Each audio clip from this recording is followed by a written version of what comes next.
राधे राधे भगवान जी। कृष्णाय वासुदेवाय हरे परमात्मने प्रणतक्लेश नाशाय गोविंदाय नमो नमः। कृष्णाय वासुदेवाय देवकी नंदनाय च नंदगोप कुमाराय गोविंदाय नमो नमः। नाम संकीर्तनम यस्य सर्वपापप्रणाशनं प्रणामो दुःखं नस्तं नमामि हरिपरं नमामि हरिपरं नमामि हरिपरं। गुरुर्ब्रह्मा गुरुर्विष्णु गुरुर्देवो महेश्वरा गुरुर्साक्षात् परं ब्रह्म तस्मै श्री गुरुवे नमः। जैसा समय अब हमको मिल रहा है ऐसा समय पहले न कभी था और न कभी हमें मिलेगा। काफ़ी कुछ हमारे मन के विपरीत हो रहा है, जैसे हम काम पर नहीं जा पा रहे हैं, जो लोग वॉक पर जाते थे वो वॉक पर नहीं जा पा रहे हैं। बहुत कुछ हमारे मन के विपरीत हो रहा है। लोगों को चिंता है अगले महीने की वर्कर्स की पे कैसे देंगे। बहुत कुछ मन के विपरीत चल रहा है। अब अगर हम देश की अर्थव्यवस्था के बारे में लोगों को बहुत चिंता है कि देश की अर्थव्यवस्था का क्या होगा, what about the economic condition of the country. तो एक्सपर्ट्स तो ये कह रहे हैं कि अगर और लॉकडाउन बढ़ा तो इकोनॉमिक कंडीशन काफ़ी गिर जाएगी, ये होगा वो होगा। पर कुछ लोगों ने कहा है कि जापान जब सुनामी आई तो बिल्कुल तबाह हो गया था, फिर राइज कर गया।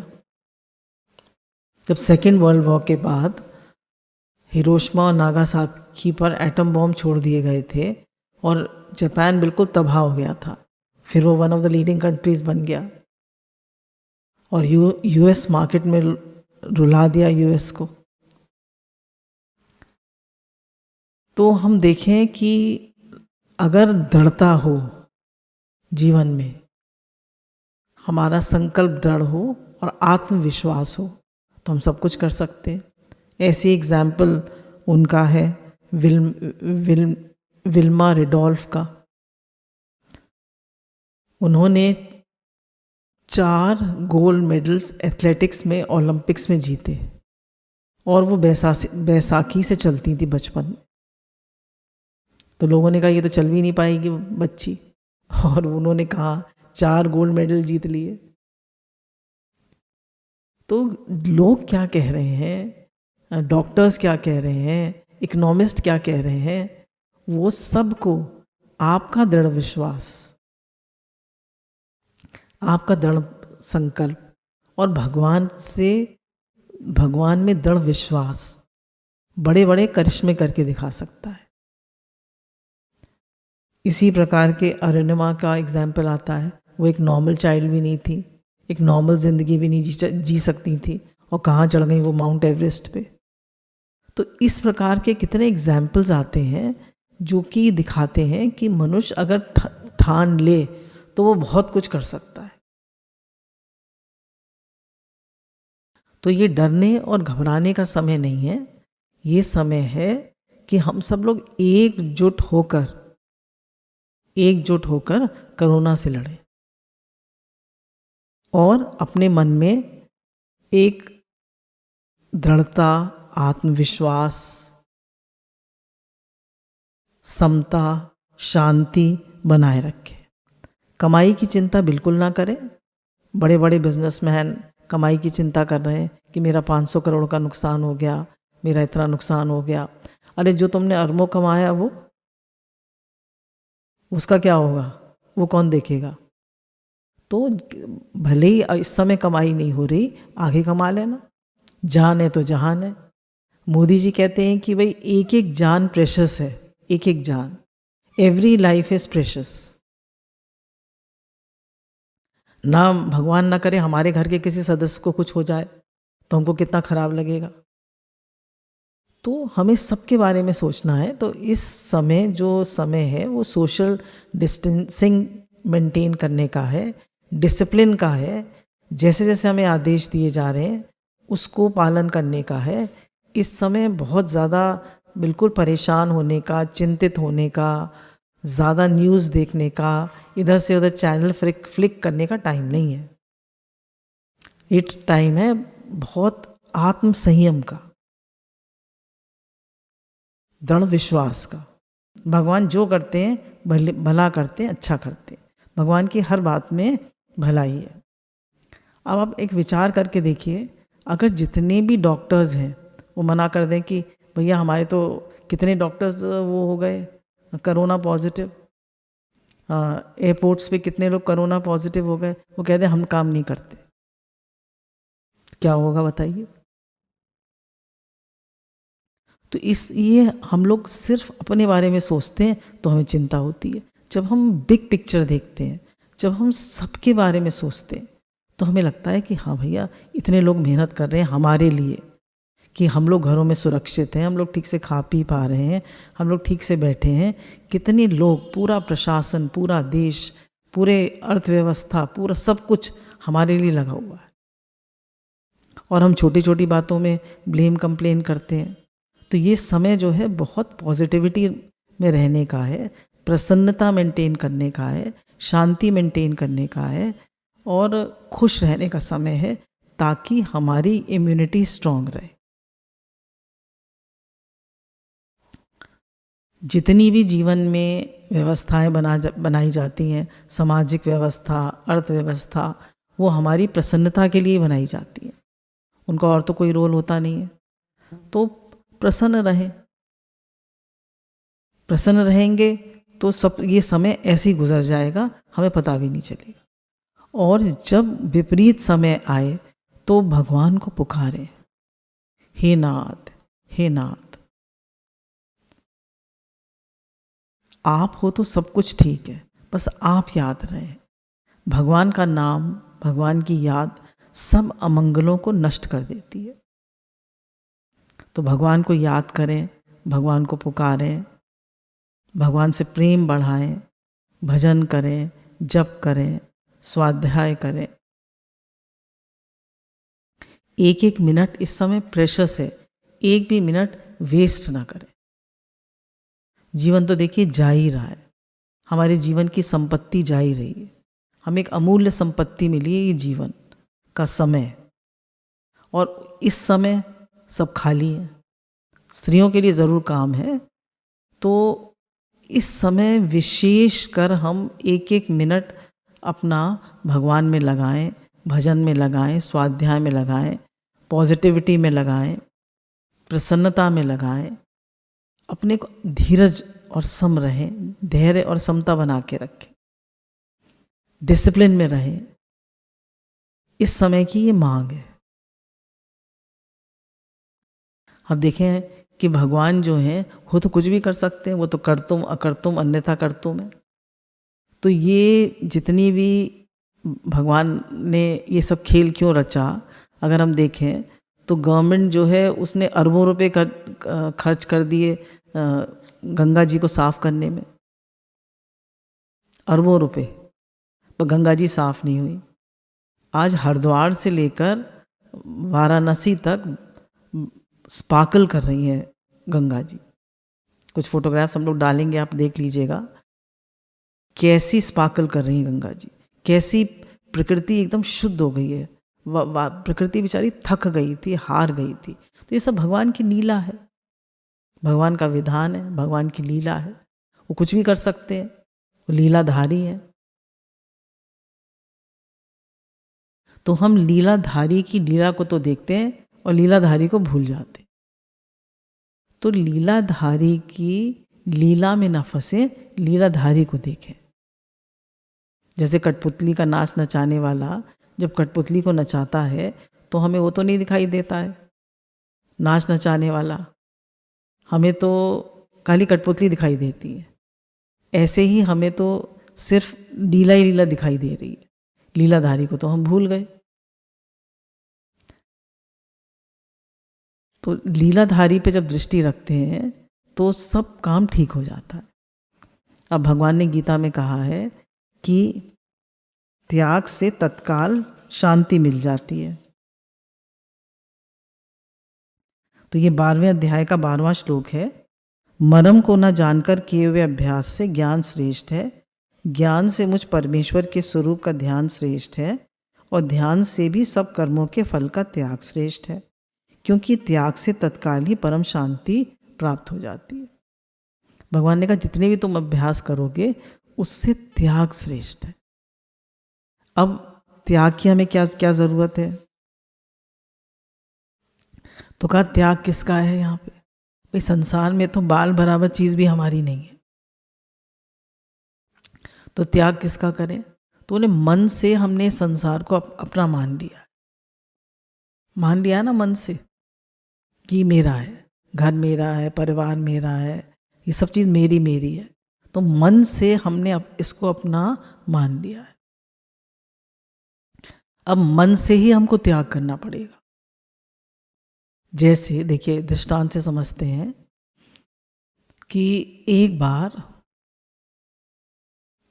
एक रुई धुनने वाला था, उसका लड़का भी छोटा था 10-12 साल का, वो भी उसके साथ रुई धुना करता था। तो एक बार एक जहाज जो था, बहुत बड़ा जहाज आया, उसमें पूरी रुई लदी हुई थी। तो जब रुई लदी हुई थी तो वो बेटा देखकर बड़ा खुश हुआ, इतना बड़ा जहाज, इतनी सारी रुई। बहुत खुश हुआ, उसने पहली बार इतनी सारी रुई देखी थी। जब वो घर वापस लौट के आया 1-2 दिन बाद वो बीमार पड़ गया। बहुत सारे वैद्यों को बुलाया गया, बहुत लोगों को दिखाया गया, डॉक्टरों को भी दिखाया गया, पर किसी को कुछ समझ में नहीं आया। तो उसने सोचा चलो गुरुजी के पास ले चलता हूँ उसको। गुरुजी के पास ले गया। तो गुरुजी ने कहा बेटा तुम कुछ सोच रहे हो क्या? पहले तो कुछ नहीं बोला बच्चा, चुप गुमसुम। फिर बहुत पूछा गुरुजी ने, प्यार से पूछा। फिर गुरुजी के अंदर एक शक्ति होती है। तो बच्चे ने कहा कि पिताजी ने मुझे इतना बड़ा रुई का जहाज दिखाया था, तो वो सारी रुई हमें ही धुननी पड़ेगी, इसलिए मैं परेशान हूं। तो उन्होंने कहा अच्छा बेटा कोई बात नहीं। उन्होंने उसको भेज दिया घर। फिर 4-5 दिन बाद बुलाया। फिर उन्होंने 4-5 दिन बाद जब बुलाया तो उन्होंने कहा बेटा एक बड़ी खराब खबर है। बोले क्या? गुरुजी। बोले उस रुई के जहाज में आग लग गई है। बच्चा बोला अच्छा आग लग गई है, हो ये तो बहुत बुरा हुआ। पर 4-5 दिन बाद से वो बिल्कुल ठीक होने लगा। तो अब मन से ही तो सोच सोच के परेशान हो गया ना कि भैया वो इतनी मुझे रुई धुननी पड़ेगी, इतनी मुझे रुई धुननी पड़ेगी। वो मन से परेशान होने लगा। ऐसी जितनी भी परेशानी है हमारी, वो मन से ही बनाई हुई। मन के अलावा हमारी और कोई परेशानी है नहीं। अगर मन से हम खुश हैं, मन ही तो संसार है। मन से हम खुश हैं तो हम खुश हैं, मन से हम दुखी हैं तो हम दुखी हैं। तो इस change your mind and the world is change, change your thoughts and the world is change. आपने अपने मन को चेंज करा, अपने माइंड को चेंज करा, दुनिया बदल जाती है। अभी हम बहुत दुखी हो रहे थे, बड़े परेशान हो रहे थे। हमने कहा नहीं सब ठीक है, सब भगवान का हर विधान मंगल में है, भगवान ने सब ठीक किया है, जो हो रहा है बहुत अच्छा हो रहा है, हम एकदम ठीक हो गए। तो उन्हीं थॉट्स को ले लेके सोचने से, उन्हीं विचारों में पड़े रहने से हम दुखी परेशान होते हैं, और उन्हीं थॉट्स को चेंज करने से हम ठीक हो जाते हैं। एक इसी तरह का दृष्टांत और है। एक बार एक व्यक्ति काफी सारे गधे लेके जा रहा था। तो गधे लेके जा रहा था तो रात हो गई गधे ले जाते। तो उसको लगा कि इनको कहीं बांध दूं। तो बांधने की सोचने लगा, तो उसकी रस्सी जो थी उसने एक गधे पे बांधी, 2 पे बांध गई, फिर अब छोटी पड़ गई। तो अब क्या, उस बेचारा सोचने लगे तो सब रात को भाग जाएंगे, क्या करूं। तभी एक वहां से महात्मा जी जा रहे थे।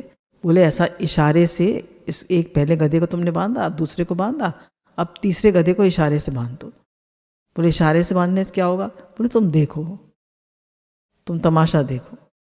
उसने इशारे से बांध दिया और सब बंध गए, सब सो गए, लेट गए। अब सोए, उसने पहले की रस्सी खोल दी, दूसरे की खोल दी, अब तीस सब और उठे ही ना गधे। फिर वो महात्मा जी वहाँ से लौट रहे थे जहाँ गए थे। बोले हाँ बेटा क्या बात है? बोला ये तो गधे चल ही नहीं रहे, मैं क्या करूं? तो उन्होंने कहा बेटा तुमने रस्सी बांधी तो थी, खोली? बोले बांधे ही नहीं तो खोलूंगा, खोली क्या, खोलूंगा क्यों? बोला ये तो समझ रहे हैं कि हम बंधे हुए, ये तो समझ रहे हैं हम बंधे हुए, अब इनको खोलो।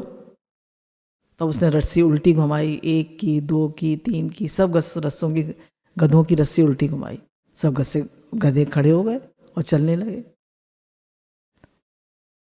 तो यही हाल हमारा है कि हम सब अपने को बंधन में मानते हैं कि हम सब बंधे हुए हैं, घर से बंधे हैं, परिवार से बंधे हैं, अपनी फैक्ट्री से बंधे हैं, अपने नौकरी से बंधे हैं, अपने काम से बंधे हैं। हम किसी से नहीं बंधे। वास्तव में मैं भगवान का हूँ और भगवान मेरे। हमारा संबंध सिर्फ भगवान से है, हम उन्हीं के हैं और हम उन्हीं से हमारा संबंध है और हमारा किसी से संबंध नहीं है। हम खाली हाथ आए थे संसार में और खाली हाथ हमें जाना है। क्या साथ लेकर आए थे बताइए, और क्या साथ लेके जाएंगे? इतनी चिंता, इतनी फिक्र, इकोनॉमी का क्या होगा, कोरोना का क्या होगा, इसका क्या होगा, उसका क्या होगा। कोई फायदा है करने का? सब तो यही रह जाने वाला है।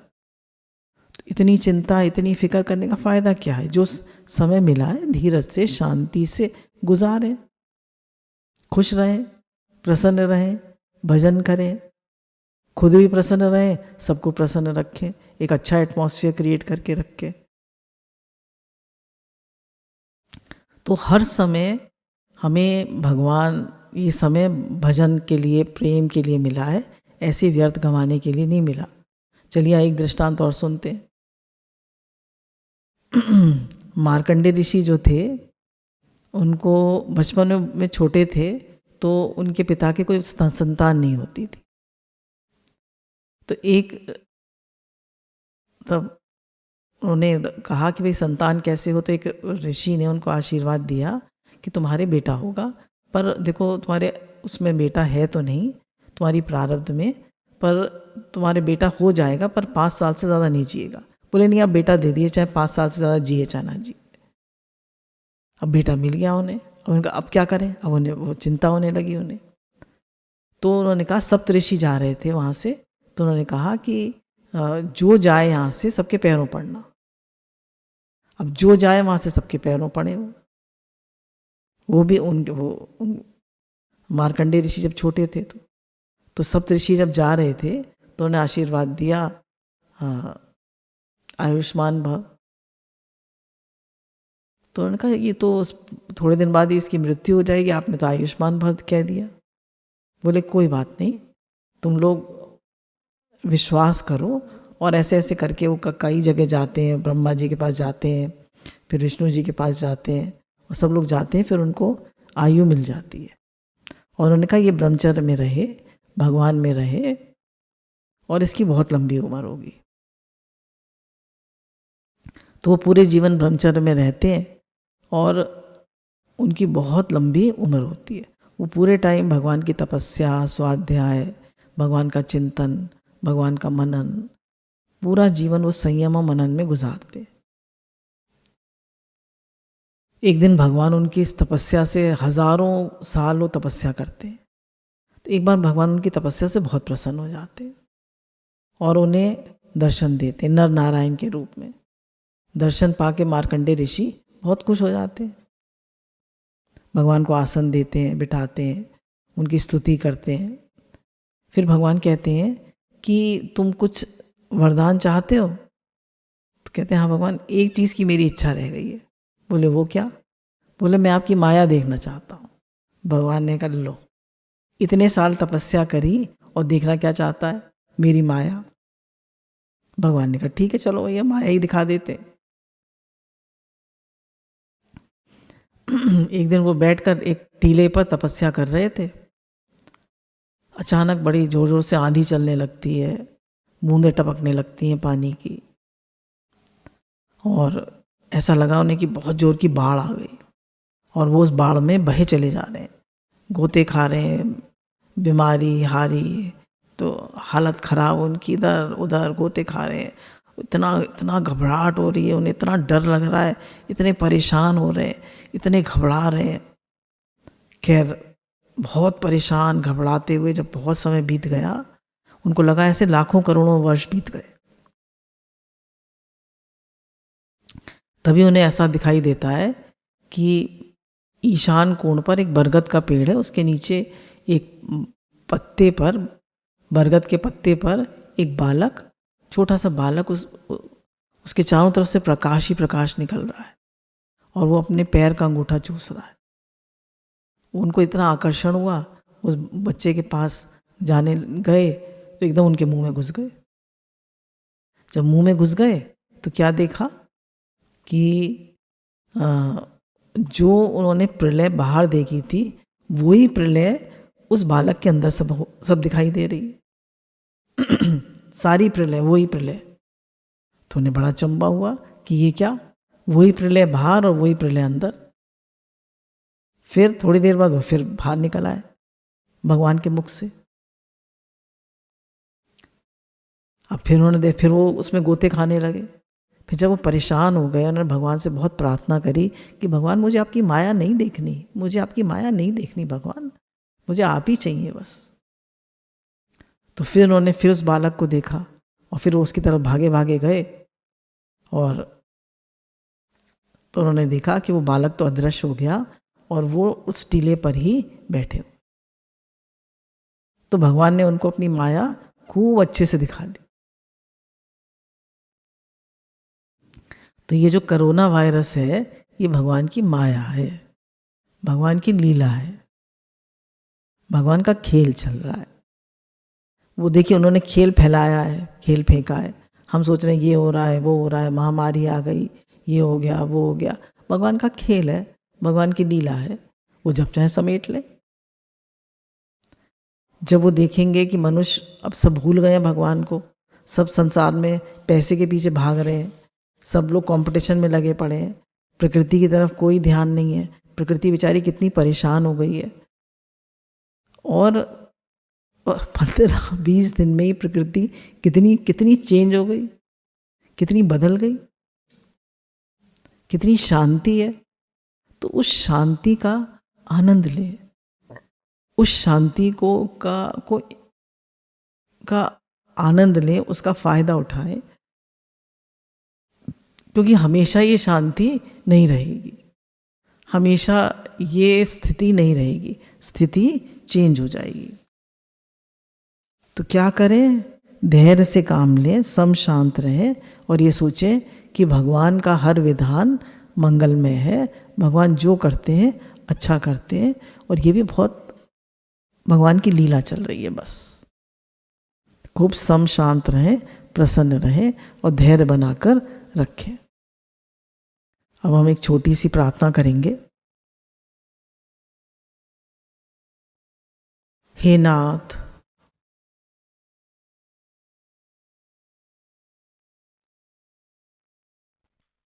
हे मेरे प्रभु,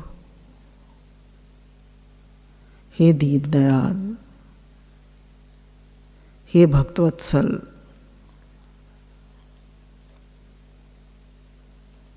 इस समय विपरीत परिस्थिति आई हुई है। इस विपरीत परिस्थिति में मेरा मन सम और शांत रहे।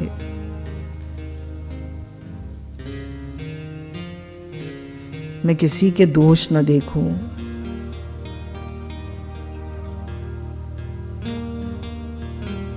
मुझे कोई चिंता फिकर ना हो, मैं आपके समर्पित रहूं, मैं प्रेम में रहूं, मैं शांत रहूं। हमारा देश सुरक्षित रहे। जो लोग हमारी सेवा में हैं, रात दिन हमारी सेवा कर रहे हैं, वो सब सुरक्षित रहें।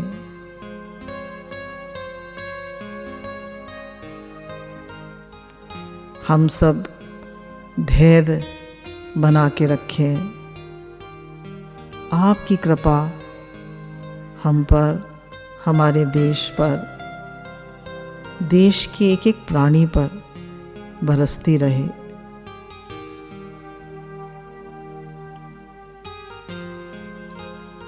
हमारा भाव वासुदेव सर्वम का कि सब रूप में आप हैं, ये सब आपकी लीला है प्रभु।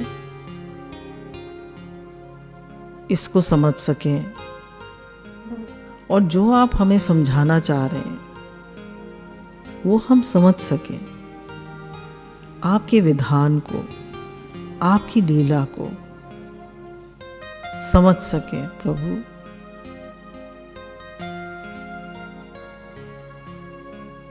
हे नाथ, आप तो लीलाधारी हैं। आप तो कोई भी खेल रच देते हैं और हम बार बार उसी खेल में फंस जाते हैं। तो इस लीला में ना फंसे, हम लीलाधारी में आपको देखें। तो हम मन से ही संसार रचा है और मन से ही इससे छूट सकते। अगर हमने इस मन को आप में लगा दिया तो संसार है ही नहीं, फिर आप ही आप हैं प्रभु। तो मेरा मन, मैं स्वयं आप में लगूं प्रभु, आप में। ये समय जो हमें लॉकडाउन का मिला है, इस समय का हम सदुपयोग कर पाए। ये समय बहुत प्रेम में हो, आनंद में हो, शांति में हो, प्रेम से गुजरे। हर एक के ऊपर वर्कलोड ज़्यादा है।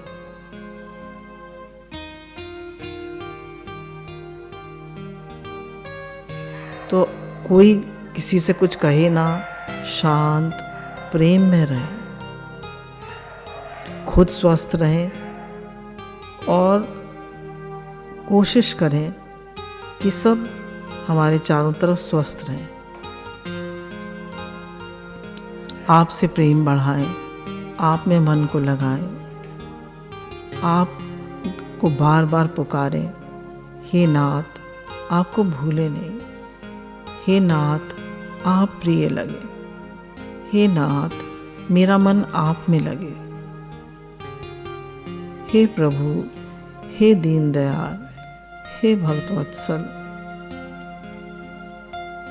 दुनिया में बहुत कुछ किया, बहुत दौड़े, बहुत भागे, बहुत कुछ किया, पर अंत में खाली हाथ। तो जब खाली हाथ आए थे और खाली हाथ ही जाना है, तो फिर चिंता फिकर क्यों? हे नाथ, आपको भूलूं नहीं। हे नाथ, हे नाथ, हे नाथ।